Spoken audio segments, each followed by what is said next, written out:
नमस्कार दोस्तों, आप सभी का स्वागत है आपके अपने YouTube चैनल ज्ञान स्टडी LMP पर।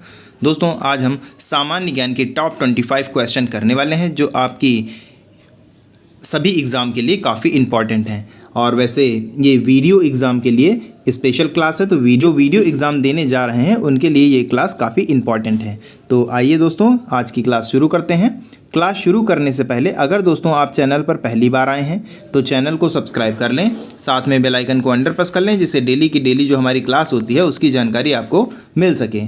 तो अब दोस्तों आइए आज की क्लास शुरू करते हैं।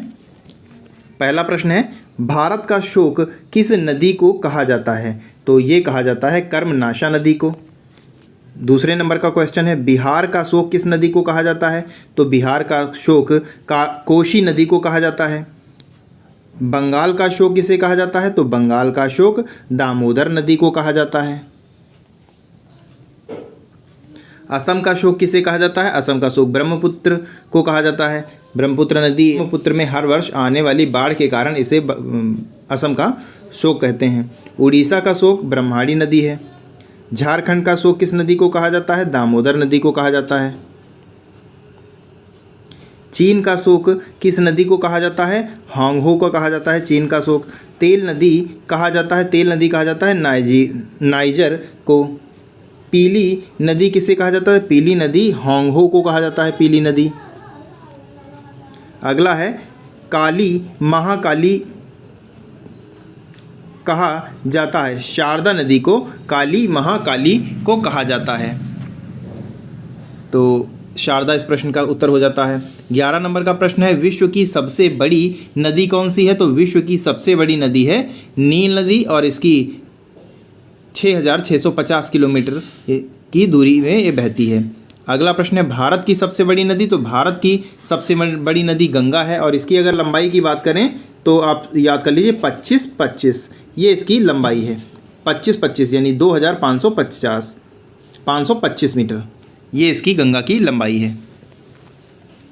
अगला प्रश्न है, विश्व की सबसे छोटी नदी कौन है? तो विश्व की सबसे छोटी नदी डी नदी है।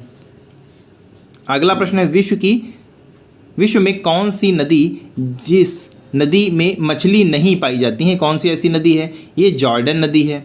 अगला है, जल के आयतन के आधार पर विश्व की सबसे बड़ी नदी कौन सी? तो जल के आयतन के हिसाब से विश्व की सबसे बड़ी नदी अमेजन नदी है। तो यहाँ पर अमेजन नदी सही उत्तर हो जाएगा।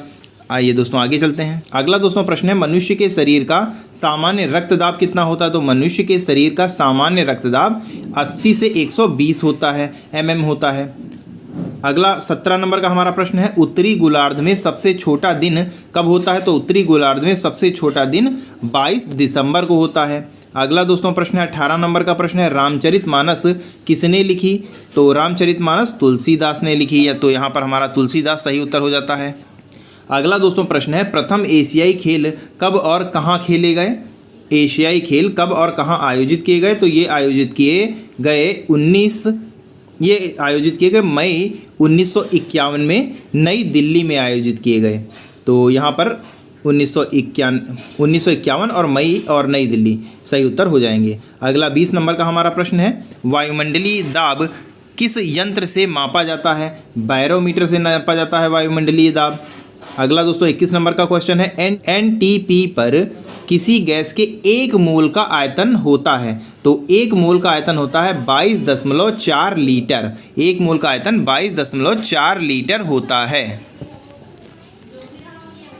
अगला दोस्तों प्रश्न है, टमाटर सॉस में कौन सा अम्ल पाया जाता है? टमाटर से जो सॉस दोस्तों बनता है उसमें कौन सा एसिड पाया जाता है? तो उसमें एसिटिक एसिड पाया जाता है। तो ये आपके प्रश्न ध्यान रखने वाला है। अगला जो है 23 नंबर का प्रश्न है, गोबर पर उगने वाला कवक कहलाता है? जो गोबर होता है दोस्तों उस पर जो कवक होता है उसको क्या कहते हैं? तो उसको बोलते हैं कोप्रोफिलस। तो यहाँ पर हमारा कोप्रोफिलस सही उत्तर हो जाता है। अगला प्रश्न है, मच्छर भगाने वाली दवा में सक्रिय रसायन है? तो ये सक्रिय रसायन है एलिथ्रिन। तो यहाँ पर एलिथ्रिन सही उत्तर हो जाएगा। अगला दोस्तों प्रश्न है 25 नंबर का प्रश्न है, ब्राइटस रोग किस अंग को प्रभावित करता है? तो ब्राइटस रोग किडनी को प्रभावित करता है, तो यहाँ पर किडनी हमारा उत्तर हो जाएगा। तो ये दोस्तों सामान्य ज्ञान की फटाफट हमने 25 क्वेश्चन किए जो आपकी एग्ज़ाम के लिए काफ़ी इंपॉर्टेंट हैं। जो आपके हाल ही में एग्ज़ाम होने हैं, इन सभी एग्ज़ामों के लिए ये प्रश्न इंपॉर्टेंट हैं। ख़ास तौर पर वीडियो एग्ज़ाम जो आप जो देने जा रहे हैं तो उनके लिए ये क्लास काफ़ी ज़्यादा इंपॉर्टेंट है। तो इन सभी प्रश्नों को ध्यान से करें और इनमें से हो सकता है कोई प्रश्न आपके परीक्षा हाल में आपको देखने को मिल सकता है। तो कैसी लगी दोस्तों आज की क्लास, आपको कमेंट करके बताना है। और अगर दोस्तों आज की क्लास आपको अच्छी लगी हो तो वीडियो को लाइक करें और ज़्यादा से ज़्यादा शेयर करें। और अगर दोस्तों अभी तक आपने चैनल को सब्सक्राइब नहीं किया है तो चैनल को सब्सक्राइब कर लें, साथ में बेल आइकन को अंडर प्रेस कर लें, जिससे डेली की डेली जो हमारी क्लास होती है उसकी जानकारी आपको मिलती रहे। तो इसी के साथ दोस्तों आज की क्लास की समाप्ति की घोषणा करते हैं और मिलते हैं अगली क्लास में। तब तक के लिए नमस्कार, जय हिंद, जय भारत।